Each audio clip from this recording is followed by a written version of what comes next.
I know, this is the Vanguard channel. Yay, my favorite game, Cardfight Vanguard.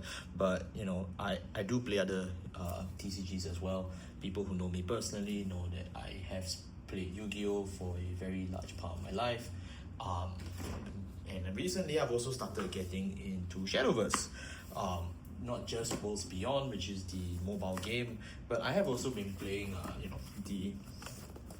I have been playing the physical game as well, Shadowverse Evolve, and of course I'm a Japanese player, but here's just an English trial that a friend gave to me, so I just put that there. So yeah, I have been playing other TCGs too, but today I wanted to talk about not just Vanguard, not just Shadowverse, but Shadowverse Vanguard, because it's finally coming to English, and I've decided to stop procrastinating and do this video because it is over a year worth of due. Hey, what's going on, guys? I'm Mrs. 4 here. Today I am back to talk about Shadowverse Vanguard, the collaboration. So I know probably everyone has already seen this to death because the Vanguard collab came out for Shadowverse in Japan about a year ago.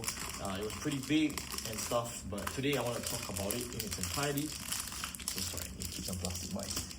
Today we're going to talk about it in its entirety because I feel that now with it coming to English, with Shadowverse Worlds Beyond and a whole bunch of other factors, I really wanted to sit down and talk about it as a whole. This video is half and a half part of me unboxing this as a sort of case study to talk about the collab as a whole, because I thought it was a pretty good idea to use this platform, but also because frankly I think that there are a few concerns and there are a few things I want to talk about, especially with the state of Shadowverse Evolve. Now, I'm going to put this out here because I think everyone knows this but just won't admit it. Shadowverse Evolve isn't exactly in a great place right now. Okay, I know that there are really great people who play this game and really great people who cover this game, like Different Fight, but the game isn't doing that well, at least in Japan. People who know this collab know that Shadowverse was in a really good spot right after they banned Earthright, and then after that they had the Cardfight Vanguard collab and it was really huge. But right after that it kind of fell off a cliff. It really became quite unpopular in many places. I mean, when I was walking around Osaka in December, like I looked around at the shops and they carried so little Shadowverse compared to Vanguard. It wasn't even funny. But then again, fast forward now with Worlds Beyond and the new Genesis set, I would hope that Shadowverse is doing better, because I do like Shadowverse. But that I would say the state of the game is not something I'm here to discuss. I'm here to talk about the Vanguard collab as a whole. What have the Vanguard cards done for Shadowverse is mainly what I'm looking at, and most importantly because I see a lot of people propagating this opinion saying, oh, just buy the Vanguard trial decks, just buy the Vanguard collab, just buy into it and start from there. Let's talk about it. Let's talk about it as a whole. Should you really buy it? Is this worth your time entering Shadowverse with this? Should you wait for something else? Should you enter for another collab?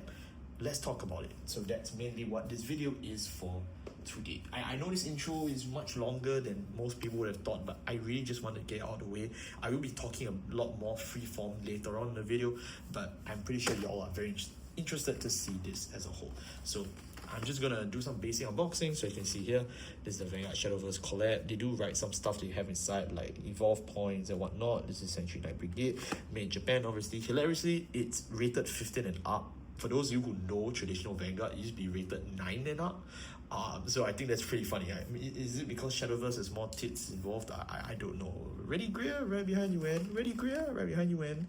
And then of course we have this, the trial deck. It's really nice. I like this packaging a lot, especially with the manga style drawing of Aichi and Kai if you bought the other one. I'm a huge fan of the Vanguard manga, so obviously this stood out to me a lot. The only thing that pissed me off about this packaging is that they don't show Blaster Blade. They chose Alfred. I get it, but come on. You were so close to perfection. And then of course the rest here is just some QR codes you can scan and take a look. So yeah, in case you're interested. But these are for the Japanese version, so if you're an English audience, not sure if you want this, but if you want to, sure, be open-minded, why not? And of course there's the set list, Aichi's bum. Yeah, okay, that's about it. So let's get to opening it. Again, I'm really excited to open it because I have been trying to find this start deck for a while for cheap, because I am a Blaster Blade fan, surprise.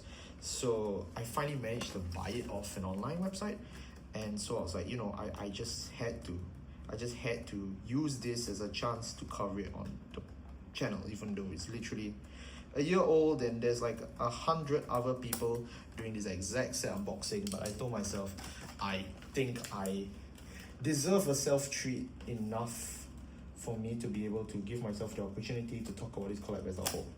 So yeah, here we go.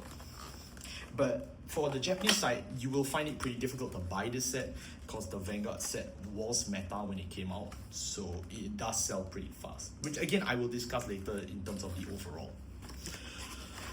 Okay, so here we have it, cute packaging and box and stuff like that. Oh, okay, nice. So they still give you the little coins and stuff, huh? Open this later, and the promo pack later. I know this is where most of the money goes to.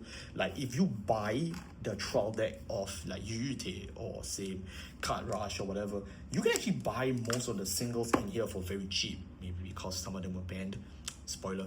But this one is where a lot of money is, because if you pull certain of the high res, it can go up for pretty high numbers, and I'm guessing that's why they list this not for sale. But okay, let's get into the deck and I'll talk about the card by card, okay? So don't worry. Because again, I'm using this as an example of how the Shadowverse collab impacted Vanguard, and then I'll talk about the collab as a whole. So yeah, here we go. I mean, that's literally it. I like this. This is pretty interesting of a packaging. I don't think Vanguard does that. I don't think so. At least from my years of buying Vanguard, I don't think I've actually seen this before. So this is pretty fun. Most of the time they just have that clack open holder bottom thing. But yeah, I have no idea what they call it in English, but I know what it is in Japanese, of course. Okay, so here it is. Again, those squishy bands.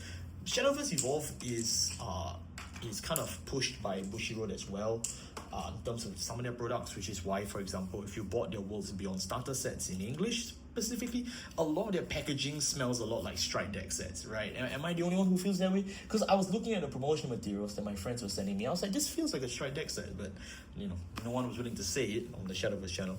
So here we go. Now we have, oh, they put one King of Knights Elf in front. Okay, 3 Alfred early. Nice. I love it. Alfred early is one of my favorite cards. I'm just so sad they butchered him in V series for trial deck. 3 Blaster Blade. So this is the original Blaster Blade. He'll evolve into Blaster Blade. Let me talk about these guys first. I'll go through the whole trial deck, don't worry. Oh, maybe I should cover this later. Yeah. So you get 3 of everything that comes here. So first I'll talk about the missing King of Knights Alfred, and then the Blaster Blades here. So for the main highlight of this deck, the whole reason why you're buying this trial deck, right, is because you want to play Sanctuary Knight Brigade, which is basically the original trial deck Aichi Sendo, or the Swordsman of Light sets from the original 2011, which I did. But you're buying this mainly for the Alfred playset to play an Alfred Star Royal Paladin deck. There are other reasons why you will buy this deck. I will go through it later. But if you're talking about Alfred as a whole, Alfred as a strategy did see some competitive success in Japan. If you hop onto Fuzzy Paradox website, again, thank you so much, Fuzzy Paradox. It's called Alfred Beat. I don't know why they didn't bother calling it Alfred Beat Down. They just called it Alfred Beat. Maybe this is a reference to Ride Out Beat, or like, you know, the original 2011 beat down style of Alfred. I'm not sure, but that's what they ended up calling it, so sure. Alfred as a whole saw a lot of success when Vanguard first came out for the Shadowverse collab, mostly because, one, it's cheap. This is the trial deck, right? And unlike Draconic Overlord, you don't actually need to buy an ultra rare to play Alfred Beat, unless you went into another variant with another boss. But for Alfred, you could just play this with Alfred, and it works pretty well at the time of collab. But that could also be attributed to the fact that the Vanguard collab had some pretty powerful generic tools in here, which we'll get into. But Alfred Beat sadly has faded off after that. Most people who played the Vanguard collab either went back to its main meta deck, which is obviously Draconic Overlord, or you would see like 1 to 2 tops for Majesty Lord Blaster throughout the rest of his lifespan. But if you want to play Alfred Beat, definitely 100,000% buy the trial deck, because it's the cheapest and fastest way to get everything. But if you're not interested to play the front runners of this deck, which is Alfred Beat, you may or may not want to buy this. You may just resort to singles. The good part about a lot of the generics that come in this deck set is that a lot of them are reprinted, at least for the Japanese side, in the collaboration booster. There are only a few cards that weren't, so you have to pay attention to that, so I'll get into that. Of course, the other standout of this deck is the titular and most faithful friend of the channel, Blaster Blade. Blaster Blade is just the generic evolve guy. He just pays 1 point to evolve, and then, you know, if you summon him by effect, you can evolve him. He comes out by effect through the Royal Paladin cards, but I guess if you're Sword people, if you play Sword and you find a guy that can cheat out Blaster Blade through an effect, you can use it. It's interesting that they chose the Blaster Blade in the main set to use the promo art, and then his trial deck art for the Evolve art. I don't know why this was the design choice here. It's a very interesting one, but like, sure, why not? I love every Blaster Blade. So Blaster Blade, when you evolve him, and he even kept the text, that's so cute. When you evolve him, basically, he can choose one of your opponent's monsters and deal it 2 damage for every Royal Paladin follower you have. Follower, minion, rearguards, whatever you call it. You know, followers, yeah. So basically, what Blaster Blade does is that he's a single drive, so he can perform the drive check mechanic and attack with Rush, because that's Evolve, right? If you don't know the basics of Shadowverse Evolve, I'm very sorry. This video may be a bit lost to you, but basically he just deals damage to a guy on the board and retire it. So it's basically like, you know, D-series Blaster Blade. So like, actually he's like every Blaster Blade, right? Like, let's be honest, which Blaster Blade is he not like? So again, it is kind of cool that you can play both Alfred and Blaster Blade in Shadowverse, but again, for Blaster Blade, he was used as a generic sword tool for like, I think 1 or 2 sets, and then afterwards the sword players just moved on to play other sword stuff. So again, I'm not too sure if if you're a Shadowverse player looking to buy this set, I don't really know what you stand to gain out of the highlights of the deck. But again, I will go through later. There are some other stuff in here for sword players in general that you may be interested in. So do hold on just a little bit, okay? I will get there. I promise you I will get there. So that's the main highlights in terms of the Vanguard collapse, the main boss. You do get Wingull at 3 is a foil. That is cool. I didn't know there's a foil. So Wingull is a generic. No, why did I just say the word generic? Wingull is a support specifically for Blaster Blade. So for those of you who know your Vanguard lore, you kind of can guess that. So Wingull basically helps you fish out Blaster Blade from the graveyard for 3 play points, and then you can just, after that, just evolve him for free. That's basically how that gameplay works. Again, if you are playing Blaster Blade, then Wingull makes sense. But if you're not playing Blaster Blade, you can just toss the whole thing out. It really doesn't matter. Moving on, we have another Conviction Balls and Flash Shield is Salt as our next GRs. Okay, I think we can do this very quickly. Balls is useless. I'm sorry, he's just pack filler. He's cool pack filler, right? But like the whole Assail and whatnot, you don't bother about Balls. At least when I was reading up on the list historically, nobody plays this guy, so you can toss him out to the junk. He's not gonna change your life, don't worry. But Flashy Isolde though, Isolde is one of the few Vanguard cards that is sold out on Yu Day for Shadowverse, and that's because her, and a few others from here, like Margot, right? They are part of this deck in Sword that will appear in exactly 1 to 2 sets from now. It's called One Sword Drop. It's called One Drop Sword, or as I personally call it, Sanctuary Guard Sword. Basically, the idea is your whole deck is just filled with 1 drop, guys. Basically 1 mana cost, 1 play point. The whole deck is filled with it, right? And the thing about the Vanguard collab is that they're not just the Vanguard collab; they also bear their clan, right? So the idea is you can still play these in the main Shadowverse decks for no problem whatsoever. So just like every other collab that Shadowverse has, it's the same principle. So basically, you can just use this, like for example, you can play Uma Musume cards in your Rune Craft or whatever you want. The same for Isolde. Isolde will appear later on in 1 drop sword. Right, this is a card that use it because it's basically a quick play spell. You can use it and burn off and guard some attacks. This one does sell out.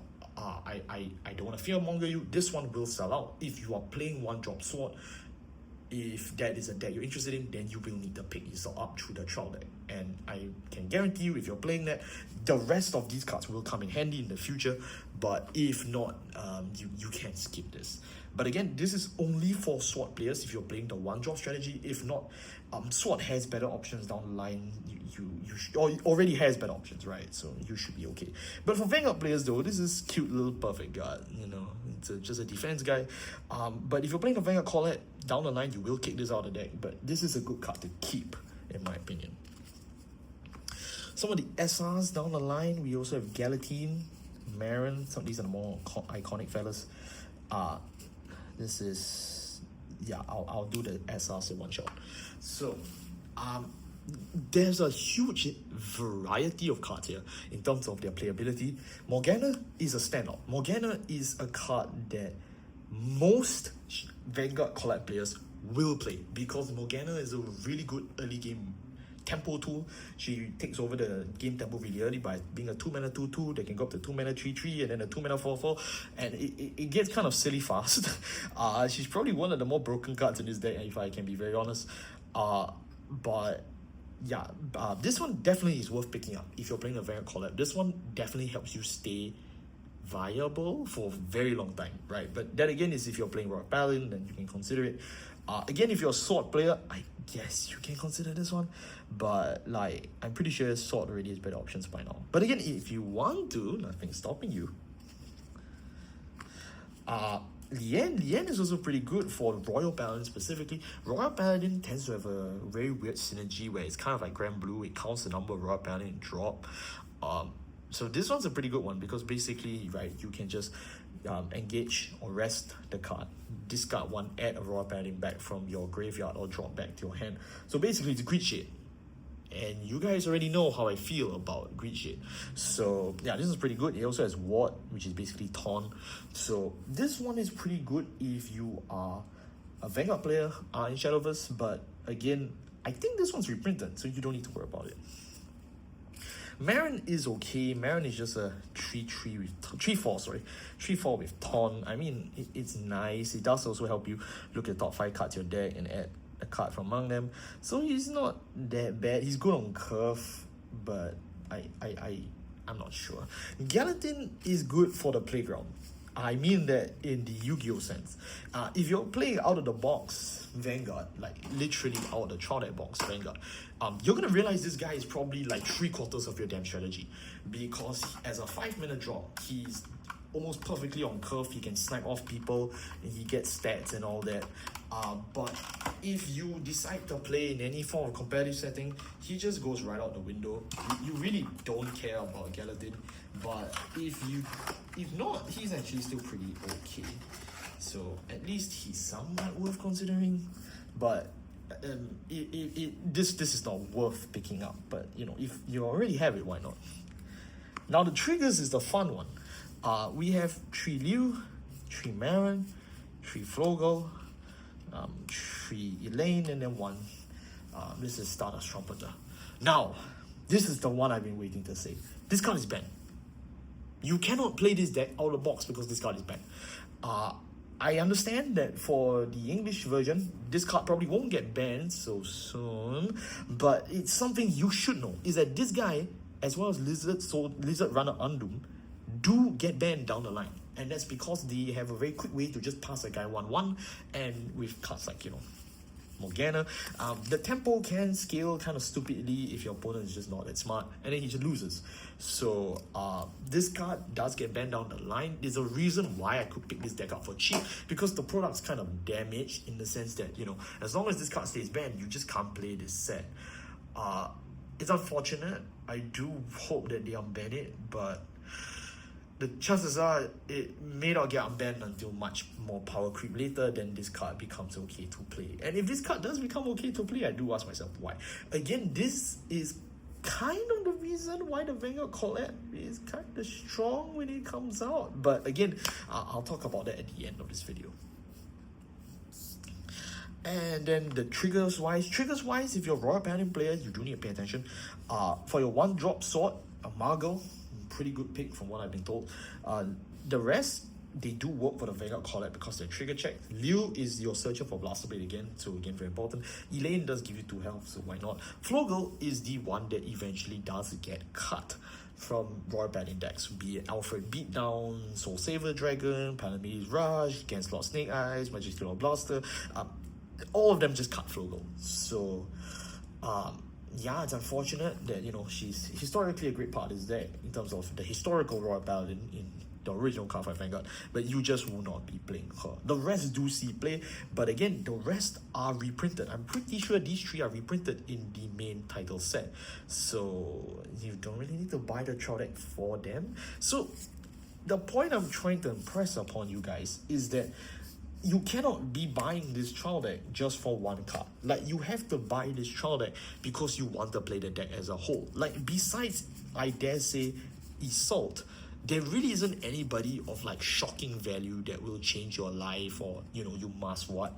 And as a deck, like, it doesn't have great longevity because one of the main cards does get banned. Granted, you can just replace the deck, the banned card down the line, but, you know, again, if you're playing Sword, why not just wait for Albert, right? Like, again, I will talk about this at the end of the section, but just to finish this out a bit more, we do get 4 drive points. So Vanguard does have a mechanic where it gives up evolve slots to play this. We get the Aichi Sendo Leader. This is one of my favorite cards in all Shadowverse. Like, I'm so sad that this isn't a readable leader, but this is my favorite art. Like, come on, look at that. Is this drawn by Akira Ito? It damn as well looks like it. Or if not, it's probably the Side Games artist doing an impression of Akira Ito. Because this is beautiful. This is probably 3/4 of the reason why I picked this deck up. And then of course 3 evolve points necessary to play the game. So I am going to open the little pack, the packs here, and then I will give my overall thoughts about the deck. No, the overall thoughts about deck, and then the overall collab as a whole. Okay, so let's open this first.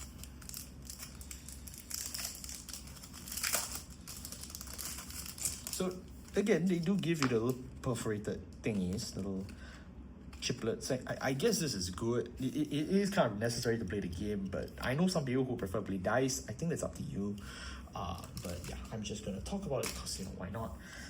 We do get a manual, which I love about the Shadowverse start decks, is that they all come with menus. Even my English start decks all come with menus, and I think that should be an industry standard moving forward. I know Vanguard used to print menus at the back of their playmats, but frankly, with the amount of detail Shadowverse goes into for their decks, I don't see why Vanguard can't do that either. So yeah, so here's the menu. It's in Japanese, so you got, some of you may not read it. I can. I'm just kidding, my Japanese is not that good.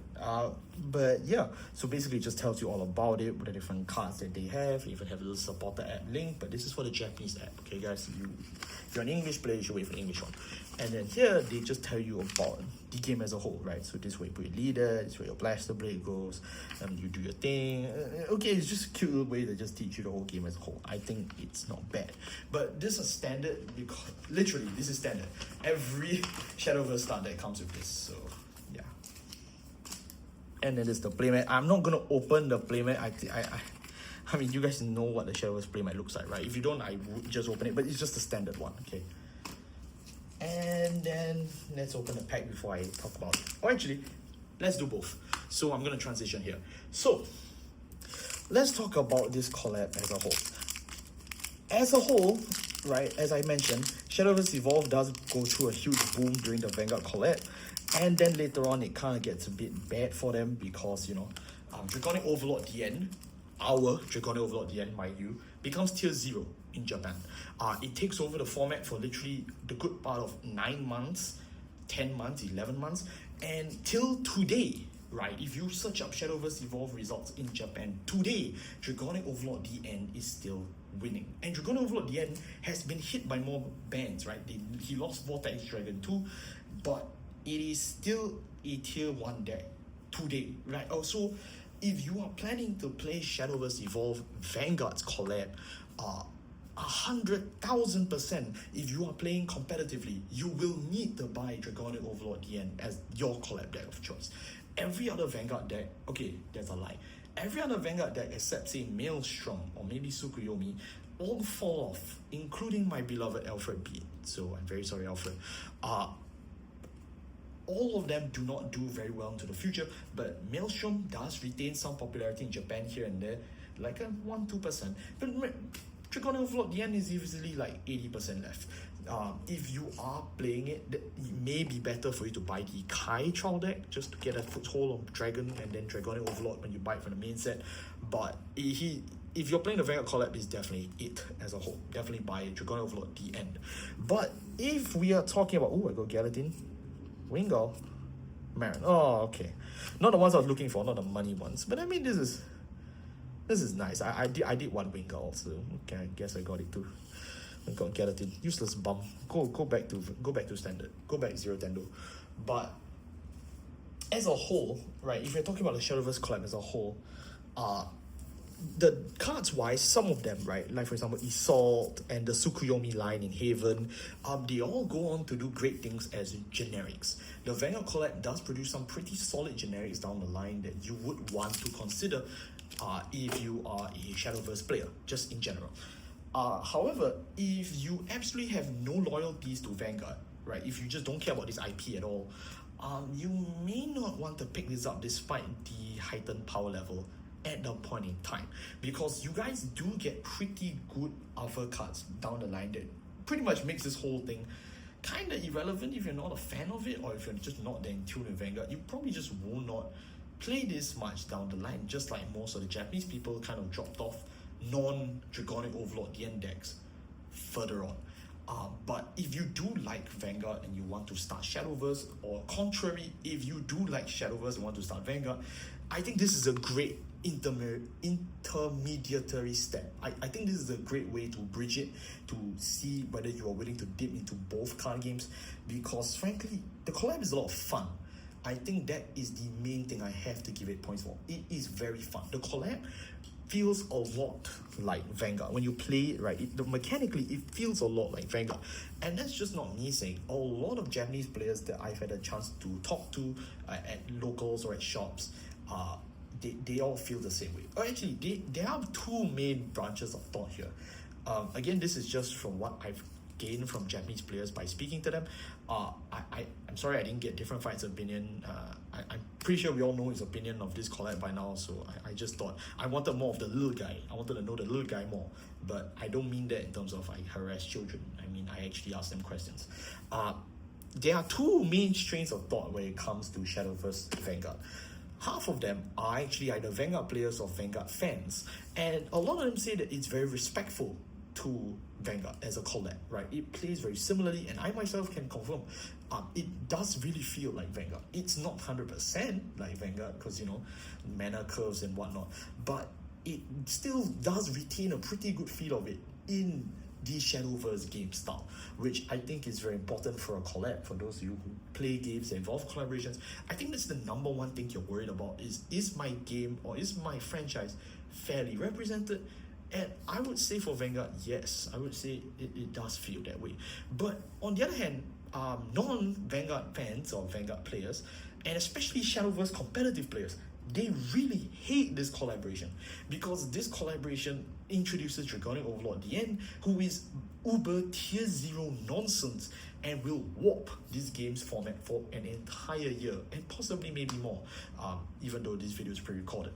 So again, there are a lot of thoughts on this collab, and yet there are not a lot of thoughts on this collab. There are a lot of people who bought into it, who were really excited to play it, who got into it, but down the line, you know, Shadowverse is kind of not much discussion about it. But for me, given that, you know, Worlds Beyond is kicking Shadowverse Evolve back up as well, and there's the new set, New Genesis, and they're going to carry on with new other stuff and collaborations and whatnot, and Shadowverse is receiving a lot of, you know, wavelength, I thought this would be a pretty good time for me to talk about the Vanguard collab, especially since it is coming to English, I think this month. I don't know. I'm pre-recording this, so I have no idea. But that's why I just really wanted to make a video about it. I think the TLDR is very simple. If you want a way to play Vanguard Shadowverse, if you like Vanguard, this is 100% 100% the collab for you. You will like this collab. It will be very fun for you. But if you're not really a fan of Vanguard, or if you just don't like Vanguard, you may not want to buy into this collab. You at most may want to just buy the singles. Like, it's not too bad, especially at the start. But if not, you could probably skip on it in terms of its entirety and just buy either the singles or your Dragonic Overlord at the end. But yeah, that's really all I can say about that. Thank you all so much for watching. Again, if you want me to do more Shadowverse, let me know. I may or may not, but this has been fun. Thank you all so much for watching. I'll see you next time. Take care.